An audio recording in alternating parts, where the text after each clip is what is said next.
बात को चक्रवर्ती भरत ने उस समय संकेत दे दिया था कि धर्म पुरुषार्थ के फल को पहले महत्व दिया था, धर्म पुरुषार्थ को देख करके आह्लाद प्रकट किया था, प्रमुदित हुआ था धर्म पुरुषार्थ का समाचार देने वाले को। भव्यात्मा, जिस दिन से आप धर्म पुरुषार्थ को महत्व देना प्रारंभ कर दोगे चक्रवर्ती भरत की तरह, जिस दिन से आप धर्म पुरुषार्थ की कीमत जान जाओगे, जिस दिन से आप धर्म पुरुषार्थ के फल पर विश्वास करने लगोगे, जिस दिन से आपकी धर्म पुरुषार्थ के प्रति आस्था बढ़ जाएगी, आप देखना ज्यादा समय नहीं लगेगा, अर्थ पुरुषार्थ और काम पुरुषार्थ की सिद्धि तो अपने आप होने लगेगी। मालूम है अकृत पुण्य, मजदूरी करके सुकृत पुण्य ने स्वर्ण की मोहरें दे दी। ओह, जिसके घर में मैं नौकरी करता था, नगर सेठ था, आज उसका पुत्र मेरे यहां मजदूरी करने के लिए आया है, स्वर्ण की मोहरें दे दी। वे स्वर्ण की मोहरें अंगारे की तरह जलने लगी। कहता है अकृत पुण्य सुकृत पुण्य, सबको तो चने देते हो और मुझे ये अंगारे दिए हैं। सुकृत पुण्य कहता है कि भैया तो मेरे अंगारे मुझे दे दे, ये लगा है चने का ढेर, ले जाओ चने। सोचता है बड़े पाप का उदय है इसका, स्वर्ण की मोहरें इसे अंगारे की तरह हाथ में जल रही हैं, पाप का उदय है। और मालूम होगा आपको, चने जो कंधे पे डालने वाली तौलिया होती है ना, गमछा गर्मी में पसीना पोंछने के लिए जेंट्स लोग डालते हैं, तो उसमें चने भर के ले जाता है घर पे। और पाप का छेद किस्मत में था तो चादर में, अब फटी फटाई चिथी चिथाई चादर होगी बेचारे की गरीब की, और चने के भार से उसमें छेद हो गया, पूरे चने रास्ते में गिर जाते हैं। माँ माँ माँ, आज मैं कमाई करके लाया हूँ, इतने सारे चने लाया हूँ। और उतारता है, देखा अरे ये तो मुट्ठी भर चने में। बोले बेटा कहाँ गया था? बोले वही सुकृत पुण्य के यहाँ मजदूरी करके आ रहा हूँ। माँ की आंखों से अश्रु बहने लगते हैं। ओहो, कल जो हमारे घर में नौकर हुआ करते थे, मेरा पुत्र आज उसके घर में मजदूरी करने के लिए गया। चले जाते हैं गांव को छोड़ करके, माँ अपने पुत्र को लेकर के। वही अकृत पुण्य जब मुनिराज को आहार देता है, हाँ, मुनिराज को खीर का आहार दिया था विशुद्ध परिणामों से, और शेर ने जंगल में खा लिया, मर के स्वर्ग गया, वहां से धन्य कुमार हुआ। मालूम, वही धन्य कुमार गर्भ में आता है, पिता की संपत्ति बढ़ गई, जहां उसकी नाल गाड़ने जाते हैं रत्नों के घड़े निकलते हैं, और पहली बार व्यापार करने जाता है, मालूम क्या लेकर के लौटता है? पिता ने 500 मोहरें दी थी। बोले बेटा व्यापार कर गया, 500 मोहरें ले गया, एक गाड़ी खरीद ली 500 मोहरें दे करके। एक आदमी मेढ़ा लेके जा रहा था, सो गाड़ी दे करके मेढ़ा खरीद लिया। मेढ़ा, भेड़ मेढ़ा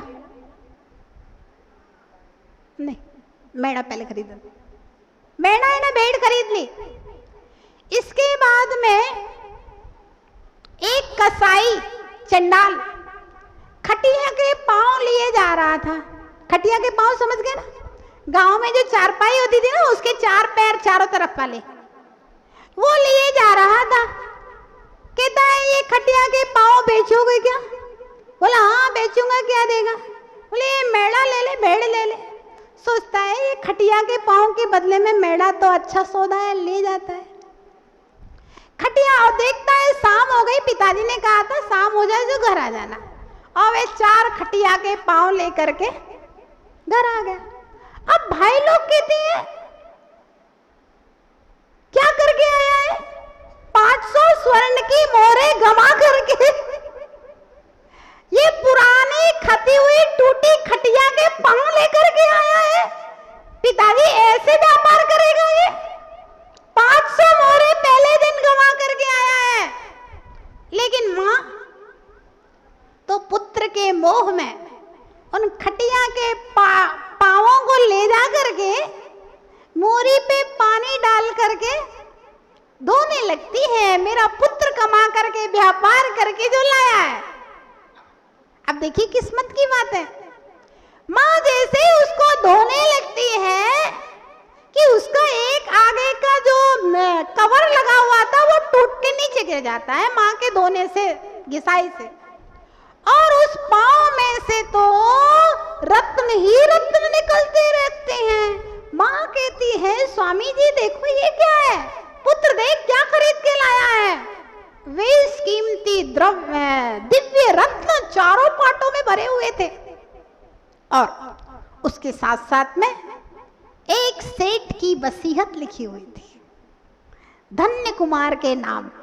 हाँ, धन्य कुमार के नाम। उस सेठ की संतान नहीं थी। उसने ज्योतिषी से पूछा था कि मेरी संपत्ति का मालिक कौन होगा? तो बोले आपके गांव में जो धन्य कुमार नाम का पुत्र होगा वह पुण्यात्मा आपकी संपत्ति का मालिक होगा। तो सेठ ने क्या किया था, जिस खटिया पे सोता था उसी के पाट में अपनी वसीयत लिख करके धन्य कुमार के नाम घुसा दी थी और रत्न घुसा दिए थे और पैक करवा दिया था।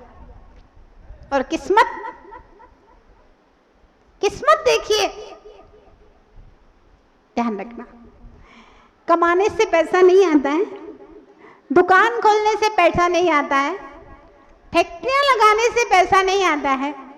अर्थ पुरुषार्थ का और धर्म पुरुषार्थ का बहुत बड़ा संबंध है। इस बात को मानना ही पड़ेगा। अर्थ पुरुषार्थ का और धर्म पुरुषार्थ का बहुत बड़ा संबंध है। सिर्फ कमाने से, मेहनत मजदूरी से पैसा नहीं आता है। धर्म पुरुषार्थ का फल, धर्म पुरुषार्थ से जो पुण्य संचय हो रहा है उससे पैसा आया करता है। ये श्रद्धा हमारे अंदर बैठना चाहिए। चक्रवर्ती भरत का यही संकेत था कि सबसे पहले मैं धर्म पुरुषार्थ का सम्मान करता हूँ और धर्म पुरुषार्थ से अर्थ पुरुषार्थ और काम पुरुषार्थ की सिद्धि हुआ करती है। जब मैं धर्म पुरुषार्थ की सिद्धि करूंगा तो सहजता से, सरलता से, सुगमता से अर्थ पुरुषार्थ और काम पुरुषार्थ की सिद्धि हो जाए। तो कहा जिन धर्म विनिर्मुक्तो मां भवे चक्रवर्त्यपि साक्षिष्टोपि दरिद्रोपि जिन धर्मानुवास्ता। हे भगवान, जिन धर्म से रहित चक्रवर्ती पद नहीं चाहिए, क्योंकि अगर जिन धर्म से रहित चक्रवर्ती हो गया तो सीधा सप्तम नरक में जाएगा, और जिन धर्म से सहित चक्रवर्ती हुआ तो ऊपर में। और जिन धर्म से सहित अगर दरिद्र का नौकर हो गया तो कहां जाएगा भैया? मालूम कुछ? जब एक मेढक एक पंखुड़ी लेकर के भगवान की पूजा करने से स्वर्ग जा सकता है, एक नाग नागिन नमोकार सुनने से स्वर्ग जा सकते हैं, तो जिन धर्म से रहित वह दरिद्री अकृत पुण्य भी स्वर्ग गया, उसके बाद में आकर के धन्य कुमार बन करके मोक्ष गया। तो जिन धर्म से सही दरिद्र भी होगा तब भी स्वर्ग जाएगा और वहां से आकर के महावैभवशाली होकर के मुक्ति को प्राप्त करेगा।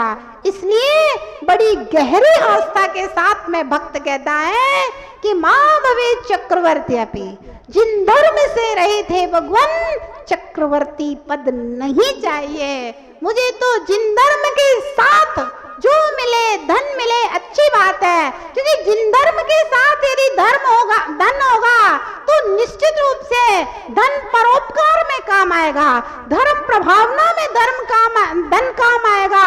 और जिन धर्म से रहित जिन जिन के पास धन होगा वह सारा धन व्यसनों में काम आएगा। वह सारा धन, आपको मालूम, रावण ने सोने की लंका बनाई थी। जिन धर्म से रहित धन होगा ना तो सोने का घर बनाएगा, सोने की लंका बनाएगा। और जिन धर्म से सहित धन था, भरत चक्रवर्ती ने सोने के जिनालय बनाए थे। जिन धर्म से सहित धन होगा वो धन भी तुम्हें जिनालयों की तरह ऊपर ले जाएगा, ऊर्ध्वलोक में ले जाएगा। और जिन धर्म से सहित रहित धन होगा तो वह धन रावण की तरह तुम्हें नीचे नरक में डुबाने वाला होगा। इसलिए भक्त बड़ी आस्था के साथ में कहता है कि भगवान धन हो, उसके पहले धर्म, उसके बाद मैं धन को प्रायोरिटी देता हूँ। और यदि धन और धर्म के बीच में अगर कोई ऐसी स्थिति आ जाए, एक को चुनना हो, तो मैं धन को नहीं चुनूंगा। मैं पहले किसको चुनोगे भैया? हैं, किसको चुनोगे? धर्म को चुनूंगा। इसलिए चातुर्मास का समय है। अब 4 महीने तुम क्या करोगे, क्या नहीं करोगे, ये तो हमें नहीं पता। कम से कम 4 महीने यदि हम धर्म को प्रायोरिटी दें, धर्म को महत्व दें, तो 8 महीने खूब धन कमाने में 4 महीने की पूर्ति हो जाएगी। और फिर कोई 24 घंटे यहाँ काम थोड़ी ना है, यहाँ तो सुबह शाम का काम है। हाँ, सुबह शाम अगर आप सुबह शाम भी कपड़े को गीला करते हो, अपने मन को धर्म में डुबोते हो, तो ध्यान रखना उसका असर 24 घंटे रहेगा। और मालूम चलेगा 4 महीने का पुण्य तेरे स्वर्ग का कारण बना। 4 महीने का पुण्य परंपरा से तुम्हारे निर्वाण सिद्धि का कारण भी हो सकता है। भव्य आत्मा, आपको मालूम है कल से अष्टानिका महापर्व प्रारंभ होने वाला है। इसीलिए आज से यहाँ पर अखंड कल्याण मंदिर स्तोत्र की आराधना प्रारंभ हो गई है। अभी प्रवचन चल रहा है, स्तोत्र पढ़ना बंद नहीं है, माता जी पढ़ रही हैं, अभी लगातार पढ़ा जा रहा है कल्याण मंदिर स्तोत्र। यहाँ पर माइक से नहीं बोल रहा, लेकिन धीमे धीमे बोल रहा है। अखंड आराधना 24 घंटे। बताया था कि देवता लोग अष्टानिका महापर्व में नंदीश्वर द्वीप में जाकर 24 घंटे 8 दिन तक भगवान की आराधना करते हैं। अब नंदीश्वर द्वीप हम नहीं जा सकते, आगम का विधान है, सिद्धांत है, कोई भी नहीं जा सकता। रिद्धिधारी मुनि विद्याधर भी नहीं जा सकते। तो हम क्या करें?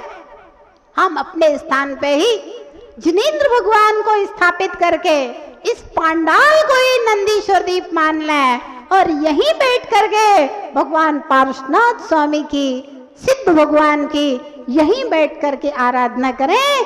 भक्त भगवान से प्रार्थना करता है, हे प्रभु, आपकी वंदना करता हूं। वंदना क्यों करता हूं? ये बात बड़ी महत्वपूर्ण है। वंदना किसके फायदे के लिए की जा रही है? ये बात बड़ी महत्वपूर्ण है। वंदना करने से किसको लाभ होगा? ये बात बड़ी महत्वपूर्ण है। वंदना करने से भगवान को लाभ हो जाएगा क्या? वंदना करने से समाज को लाभ हो जाएगा क्या? वंदना करने से जिन शासन को लाभ हो जाएगा क्या? वंदना करने से क्या होगा? वंदना करने क्यों आए हैं? आप उपदेश सुनने क्यों आए हैं? इससे क्या माता जी को फायदा हो जाएगा? अरे बहुत भीड़ थी माता जी के प्रवचन भी प्रभाव ना हो जाएगी। हाँ, देखिए, किसी भी क्रिया को करने से पहले उसके फायदे को देखना चाहिए। लक्ष्य जब ही आपका क्लियर होगा कि आखिर मैं इस काम को क्यों कर रहा हूं। आचार्य पूज्यपाद महाराज लगता है कि बड़े ही स्पष्टवादी थे। देखिए, चाहे भगवान के सामने हम बात करें अथवा आपस में बात करें, हमारी चर्चा करने में छल नहीं होना चाहिए। आचार्य पूज्यपाद महाराज शांति भक्ति लिखते हैं तो सबसे पहले काव्य में मालूम क्या लिखते हैं? न स्नेहाचरणं प्रयान्ति भगवन् पादद्वयं ते प्रजा हेतुस्तत्र विचित्र दुख निचया संसार घोराण्डवा अत्यंत स्फुरदुग्र रश्मि निकर व्याकीर्ण भूमंडलो ग्रीष्माकारयतीन्दुपाद सलिल छायानुरागम रवि। क्या कहा? न स्नेहाचरणं प्रयान्ति भगवन् पादद्वयं ते प्रजा। हे भगवान, आपके मंदिर में जो ये सब भक्त आ रहे हैं ना, ये जितने पुजारी आ रहे हैं, भगवान का अभिषेक करने आ रहे हैं, दर्शन करने आ रहे हैं, पूजा करने आ रहे हैं, हे भगवान, ये कोई भी आपके प्रति स्नेह से नहीं आ रहा है, कोई भी भक्ति से नहीं आ रहा है। ध्यान रखना, इन भक्तों के आने का कारण क्या है? हेतु तत्र विचित्र दुख निचया। उसका हेतु है, क्या है? संसार में विचित्र विचित्र प्रकार के दुख हैं। कितने प्रकार के दुख हैं? अनंत प्रकार के दुख हैं। संसार में विचित्र विचित्र प्रकार के दुख हैं। किसी का किडनी खराब हो रहा है, किसी का हार्ट फेल हो रहा है, किसी को ब्रेन हेमरेज हो रहा है, कोई दरिद्रता से परेशान है, कोई मानसिकता से परेशान है, न जाने कितने कितने कितने प्रकार के दुख ही दुख हैं। हेतु तत्र विचित्र दुख निचया संसार घोराण्डवा। संसार रूपी समुद्र में विचित्र विचित्र भयंकर दुख है। और ग्रीष्म ताप से तपा हुआ पथिक जैसे वृक्ष को देख करके उसकी छाया में किस लिए आता है? कि तपन से थोड़ी सी शांति मिलेगी।